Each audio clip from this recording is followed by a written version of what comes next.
2 minggu berlalu sejak hari itu, hari di mana Leika mengetahui kehamilannya. Akan tetapi, sampai saat ini, ia tak kunjung mendapat kabar dari Niko. Tak jarang, Leika mengumpat sendiri atau bahkan menangis. Begitu cepat sekali ia mengalami perubahan emosi sejak tahu dirinya hamil. Akhir-akhir ini, Mama sering banget menangis. Apa kamu rindu dengan papamu, sayang? Leika berdiri di depan cermin seraya mengusap perutnya yang belum terlalu menonjol. Atau kamu juga kesal karena papa belum menyapamu? Baiklah, kita sama-sama beri papa hukuman kalau nanti papa pulang, gemam Leika lagi.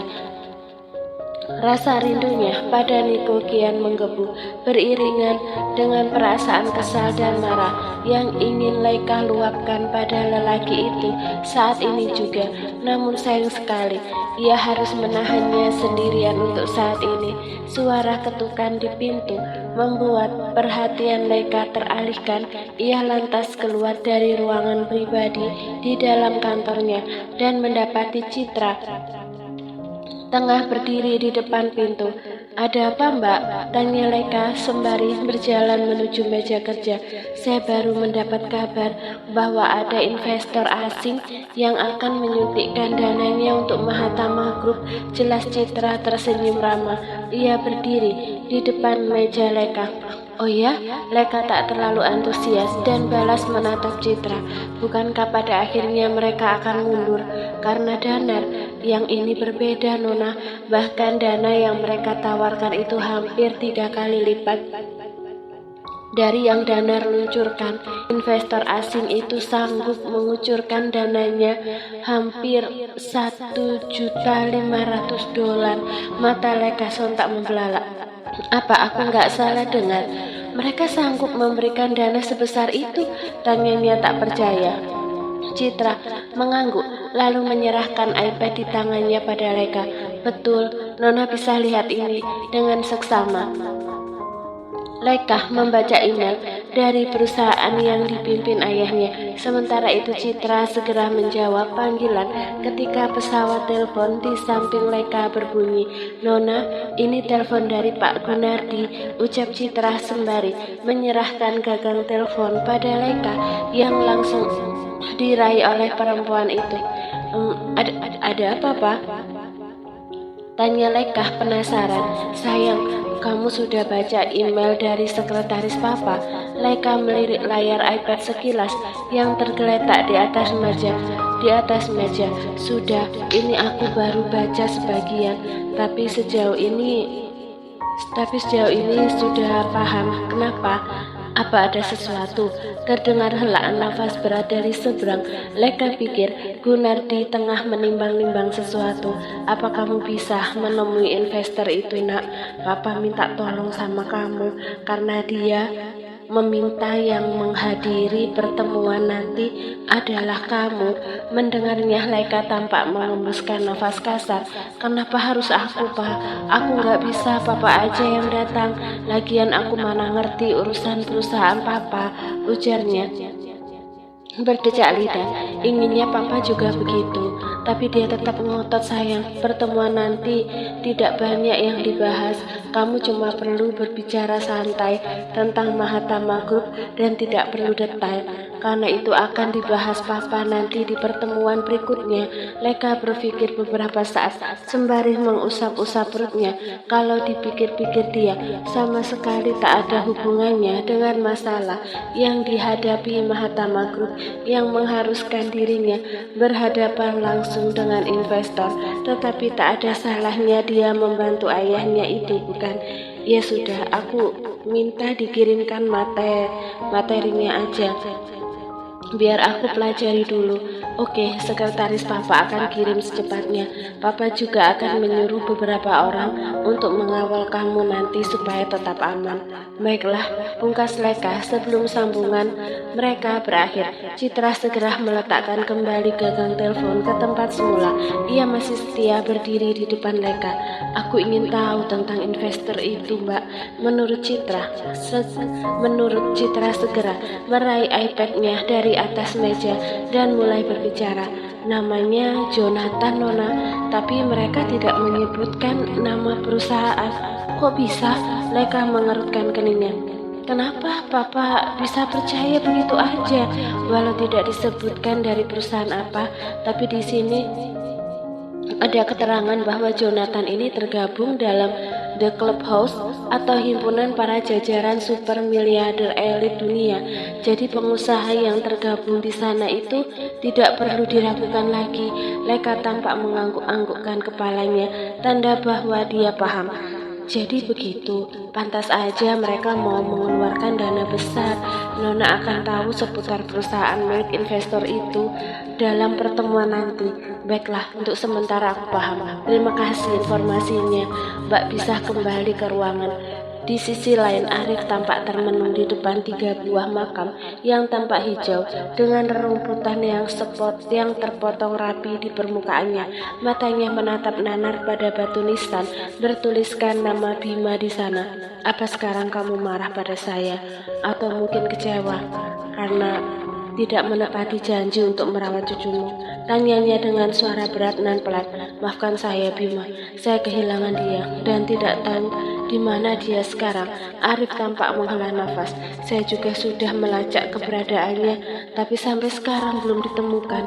Tangan keriput milik Arif menyusuri permukaan batu nisan itu. Akhir-akhir ini ia selalu teringat dengan kisah persahabatan mereka saat muda dulu. Sejak Arif memergoki Danar di apartemen saat itu, dia sering merenungi sikapnya yang telah keterlaluan dengan Niko. Dia sadar telah dibutakan oleh Danar dan Willy yang mengiming-imingi dana untuk membantu perusahaannya. Dan ketika tahu Niko selalu melindungi Leka walau dirinya tak ada, Arif merasa benar-benar terenyuh. Aku berjanji akan terus mencari dia sampai bisa kembali lagi ke keluarga saya, Bima. Pungkas Arif sebelum ia pergi dari area pemakaman. Ia berjalan diikuti oleh 2 orang asistennya di belakang. Edwin, kamu sudah menyuruh anak buahmu untuk memantau Danar agar tidak dekat-dekat dengan Leka. Arif menatap tajam pada salah satu asistennya. Lelaki bernama Edwin itu mengangguk. Sudah Tuan, bagus. Jangan biarkan anak buahmu lengah. Saya tidak mau ada sesuatu terjadi dengan cucu saya. Baik Tuan, akan saya tekankan lagi pada mereka. Edwin lantas mengeluarkan ponsel dari saku celana sebelum berkata, ada email masuk untuk Anda dari orang yang tak dikenal. Dia mengirimkan sebuah audio. Apa Anda mau menerimanya Tuan? Arif berpikir sesaat, kemudian mengangguk. Coba putar audionya untukku. Sang asisten menurut dan segera memutar audio tersebut, lalu menyerahkan ponselnya pada Arif. Untuk sesaat Arif tampak mengerutkan kening ketika mendengar suara Bima dalam audio tersebut. Hingga tak lama kemudian, wajah Arif berubah menegang dan tampak pucat pasi. Ada sebuah kemarahan yang terpancar dalam sorot mata abu-abunya itu. Ia lantas menatap makam Bima yang sudah tertinggal jauh di belakang. Apa nasibmu harus semalang itu, Bima? Sekarang aku benar-benar menyesal. 2 orang yang aku anggap hebat itu ternyata seorang pembunuh sahabatku sendiri. Lirik Arif dengan perasaan bersalah yang semakin besar bersarang di hatinya. Leka tak tahu sekaya apa investor asing itu sampai-sampai bertemu untuk meeting singkat pun dilakukan di sebuah pulau pribadi. Leka pergi sendiri ditemani bodyguard yang selalu menemaninya kemana-mana. Kalaupun nanti harus berbicara bahasa Inggris, Leka tak perlu ditemani seorang penerjemah kemanapun. Bahasa Inggrisnya sudah tak perlu diragukan lagi. Lewat sini Nona, seorang pelayan mengarahkan Leka ke pintu keluar dari yacht yang saat ini ditumpanginya. Leka mengangguk dan berjalan menuruni tangga dengan hati-hati. Sudah 2 minggu ia meninggalkan sepatu berhak tinggi. Ia ganti dengan flat shoes. Turun dari yacht, Leka disambut dengan sebuah mobil yang pintunya telah terbuka. Seorang pria berjas hitam dengan tubuh tinggi tegap mempersilahkan Leka memasuki mobil tersebut. Layaknya pulau pribadi kebanyakan, pulau ini pun tampak sepi, namun segala fasilitas yang terlihat oleh mata Leka tampak mewah dan terawat. Ia menikmati pemandangan di sekitar pantai sebelum mobil ini sebelum mobil itu terus melaju melewati jalanan mulus dengan pepohonan di sisi kiri dan kanan jalan. Tak lama kemudian, sang sopir menghentikan laju kendaraannya di depan sebuah resort mewah. Kali ini Lekah disambut oleh pria berwajah bule dan tampak kaku. "Selamat siang, Nona Lekah. Perkenalkan, saya Jonathan," ucap lelaki itu dalam bahasa Inggris.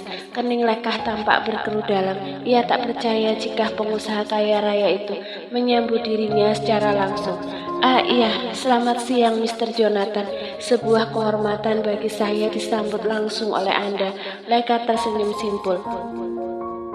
Jonathan menaikkan sebelah alisnya, kemudian menganggukkan kepala. "Silakan masuk. Anda bisa menunggu kedatangan tuan saya di dalam." Siapa? Bukankah Anda yang akan bertemu dengan saya?" tanya Lekah memastikan, seraya menatap Jonathan yang berjalan di sampingnya. "Maaf, tapi saya hanya asisten beliau, bukan pemilik perusahaan yang akan Anda temui. Tuan saya akan menjelaskannya nanti padamu, Nona." Lekah terperanjat. "Jadi maksudmu kalian telah membohongi ayah saya? Jelas-jelas saya lihat namamu yang menjadi investor itu dan tergabung dalam The Clubhouse. Tidak mungkin kalian mau menipu kami, bukan?" jejar Lekah dengan berani. "Anda akan tahu nanti, Nona. Sekarang silahkan duduk di sini. Tuan saya akan tiba 20 menit lagi." Jonathan melirik jam tangannya sekilas. 20 menit lagi? Jadi saya harus menunggu selama itu? Mata Lekah membulat. Padahal sebelumnya mereka menjadwalkan pertemuan pukul 10 pagi yang akan berlalu 5 menit lagi. Betul, beliau akan terlambat karena penerbangannya sempat delay. Jonathan menundukkan kepala sesaat. "Saya permisi, kalau Anda butuh sesuatu bisa panggil salah seorang pelayan di sini." "Baiklah," pangkas Lekah sebelum akhirnya Jonathan berlalu pergi. Lekah melihat ke belakang untuk memastikan bodyguardnya tetap berada di dekat dia. Kewaspadaan Lekah meningkat karena bagaimanapun juga dia berada di pulau yang jauh dari keramaian kota. Bahkan untuk kabur dari sini saja akan cukup sulit kalau ternyata orang yang akan dia temui adalah seseorang yang punya niat jahat.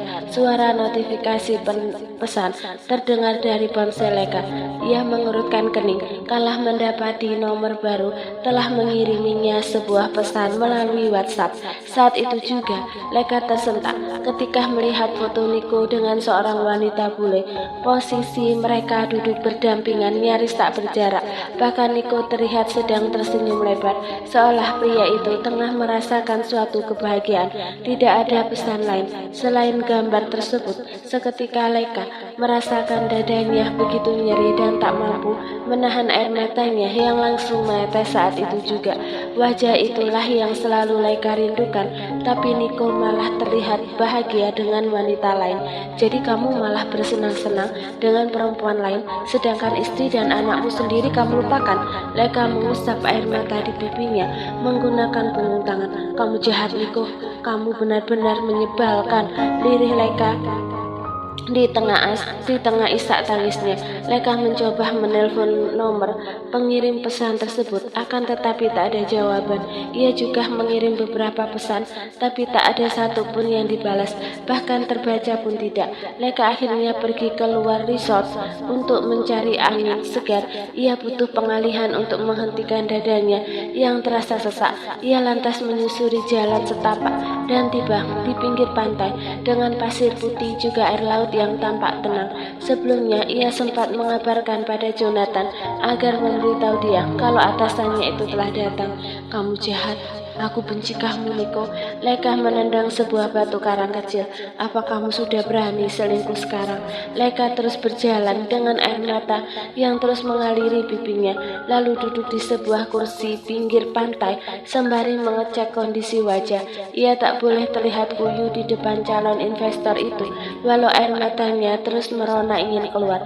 Kini Lekah menatap birunya air laut dengan tatapan menerawang. Semilir angin yang menerpa dirinya membuat Lekah lama lama-kelamaan mengantuk dan tanpa sadar matanya pun terpejam. Tak lama setelah itu, dari kejauhan terlihat seseorang berjalan mendekati kursi yang diduduki Leka. Langkah-langkah lebarnya tampak tegap dan tubuh kokoh itu berbalut jas dipadu padankan dengan celana hitam, sepatu pantofel hitam mengkilap itu menapaki pasir putih dan berhenti tepat di hadapan Leka yang tengah menundukkan kepalanya dengan mata masih terpejam. "Hai Love," ucap Niko berbisik sembari berlutut. Matanya menatap Leka dengan tatapan penuh kerinduan diiringi seulas senyum haru. Dadanya hampir meledak oleh rasa rindu yang meluap-luap saat wanita yang sangat ia rindukan kini ada di depan mata. "Maaf telah membuatmu menunggu lama sayang. Apa kamu marah?" Tangan Niko terulur untuk menyibak tirai rambut yang jatuh menghalangi wajah Leka. Ibu jarinya kini mengelus lembut pipi itu. Akan tetapi Leka sama sekali tak terganggu, bahkan masih terus terlelap. Mata Niko tampak berlinang, imbas dari hatinya yang terasa sesak dan nyeri. Namun ada sebuah kebahagiaan besar ketika akhirnya dia bisa menatap Leka kembali. Niko lantas terkekeh. "Apa kamu jadi tukang tidur sekarang, Love? Atau ini efek dari kehamilan anak kedua kita?" Ada getaran hebat di hatinya saat Niko menurunkan pandangan ke arah perut Leka. "Benarkah di sini telah tumbuh anakku?" Niko memajukan wajah untuk mengecupi kening Leka cukup lama dan mesra, lalu kecupannya mendarat di perut. "Maafkan papa sayang, baru menyapa kamu sekarang." Niko tahu bahwa Leka hamil sejak seminggu yang lalu dari Morris, dan sejak saat itu kesabaran Niko makin menipis untuk secepatnya bertemu dengan sang istri. Kepala Leka terantuk ke kiri. Cepat-cepat Niko duduk di sebelah Leka lalu menarik kepala wanita itu untuk bersandar di dadanya. Rasanya bagai mimpi bagi Niko saat ia bisa menghirup wangian bunga dari rambut Leka. "Kamu jahat. Kenapa kamu berselingkuh, Niko?" Leka terisak dalam tidurnya. Mendengar hal itu, Niko tampak terhanyak. "Siapa yang selingkuh, sayang?" Namun Leka tak menyahut. Saat itulah Niko sadar kalau Leka tengah mengigau. Hingga tak lama kemudian Leka membuka matanya saat merasakan seseorang mendekap tubuhnya erat. Leka mendongak menatap Niko. "Kenapa kamu hadir lagi di mimpiku?